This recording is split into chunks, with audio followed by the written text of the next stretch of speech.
YouTube, it's your girl Jasmine Yvonne, and I'm coming to you guys today to do my 1 month final kind of update video on my curly hair, and this is my Nubian hair. A lot of you guys watched the first video where I showed you guys how it looked when I first installed it pretty much, and I also did a video on how to get wash and go curls with curly extensions without actually having to wash the hair. I just did it again right before I came in my room to film. I just wetted a little bit and put some gel in it, so it's still kind of drying.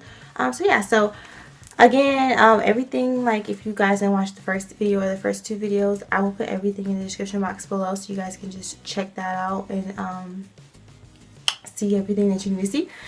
So yeah, without further ado, let me start talking about this hair and stuff like that. Okay, so yeah, so again, I had this hair for about a month. Since installing this hair, I've been wearing it on and off and on and off. I absolutely actually still really like this hair. I actually had an event where I went as like a vendor, I guess, and I showcased, because I make wigs, so I kind of showcased like my wigs that I've made, and I had put it on the mannequin head, and everybody was like, oh my gosh, this hair looks so good. Oh my gosh, girl, this hair looks so good, girl. Oh my gosh, you know, this wig is so nice. I was like, dang. And when I wear it, everybody's like, wow, it looks so natural. I didn't even know that was a wig, or, you know, things like that. So I still get a lot of compliments with this hair. Even when I, you know, put it away and then wear it again, it still looks really, really good. Again, really the same issues that I had before apply. It is curly hair, so you are going to get some snagging towards the ends, and you are going to get shedding. It does not shed a ton, and it doesn't mat up. Like, it doesn't get like super matte or anything like that. However, in the nap area, it does kind of, it will mat up a little bit if you don't detangle it. Like, it matted up. I didn't wear it for like, I forgot, I think it was like a week, and I didn't condition it. I kind of just threw it to the side, and then I got it, and I was like, oh dang, it's a little matte in the back. So I think I washed, I believe I washed it, I detangled it, and it hasn't been matted up since then. But again, with curly extensions, you have to care for it. A lot of women actually think that when they have extensions in their hair, they what's the word? They like I don't know, I feel like people think extensions are like the holy grail, like, are like they're supposed to do no wrong. Like, some women really get extensions and they're like, they're not supposed to shed, they're not supposed to tangle, they're not going to matter forever. Like, no, shedding, like tangling and matting is something that, you know, it should be very minimal, but all hair is going to tingle sometimes. Even the best hair I've had, if I don't really comb it and brush it and take care of it, it's going to get a little tingly, and I'm going to have to comb through it and wash it, and it's going to be back to how it is.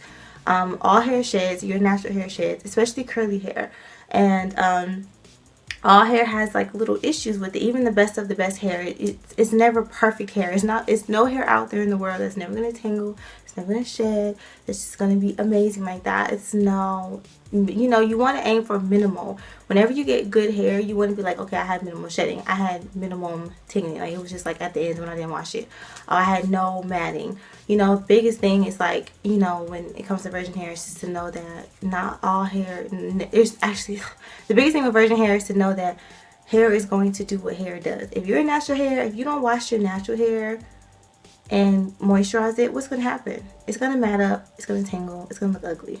Just same thing with hair, and that's what I'm talking about with this curly hair, because I get a lot of questions like, does it shed? You know, what happens to that? And I'm just like, if you don't take care of this hair, it will look like you haven't taken care of it. Really, I haven't really had any change in issues since I've actually got the hair the first time, because I know some of you guys are waiting and you were like, I want to see what she says after having it for over a month. I literally have no other issues than what I really mentioned in the front. The only thing that changed was just when I had got the little bit of matting in the nap area, and that was just because I didn't detangle. I think I went like 2 weeks or something like that without even combing the hair. Really, I was kind of putting water in it and going. So once I did that, it hasn't been giving me any issues. The curls still look amazing. They're still bouncy, they're still flowy. I still get barely any shedding. It is more than the first time. The first time I got like barely, like literally like 1 or 2 strands, but now it's a little bit more, but it's still very moderate. So that's a good thing. I have not put any heat on this hair, and I don't believe in putting heat on curly extensions just because I'm pretty sure there's no one in Brazil walking around with curly hair. And I don't believe in putting heat on curly extension just because most of the time to achieve curly hair they have to steam process it or chemically process it, and I just would rather not mess up the hair that I just, you know, you just paid for. Like, you just paid for some hair. You're like, I want to, you know, don't mess up your curls because you want straight hair. If you want straight hair, buy straight hair. If you want hair that you can do everything with, get wavy hair, get, you know, get deep wave hair, but don't get curly hair to straighten it, because when it comes to affordable hair, it's just better to leave it as it is, because usually they have to use some form of processing, whether it's, again, steam or chemical, and you don't want to mess up your curls because you want it straight hair, and then you wash it and like it doesn't go back to normal. So that's with affordable hair. Some other companies, you know, different hair companies, you can do that, but when it comes to Aliexpress affordable hair, I don't recommend you guys using any heat or anything like that when you have her there. So yeah, so that's pretty much my thoughts. I haven't really changed. Again, that's my only issue. Everything else is still literally the same what I've said in the first video. I still love this hair. Again, it looks really natural. It's still really full. It's still really flowy. The closure still looks really, really good. And yeah, I really, really do like this hair a lot still, and I definitely recommend this hair company. This is, again, probably the best Aliexpress affordable like curly hair that I've had ever. And I really, really, really did like this hair a lot, and I do recommend this hair. And everybody who's been waiting on this video, I still recommend this hair from the first video, and I definitely suggest you guys check them out. Make sure you guys look in the description box. Everything will be below, and as always, thank you guys so much for watching.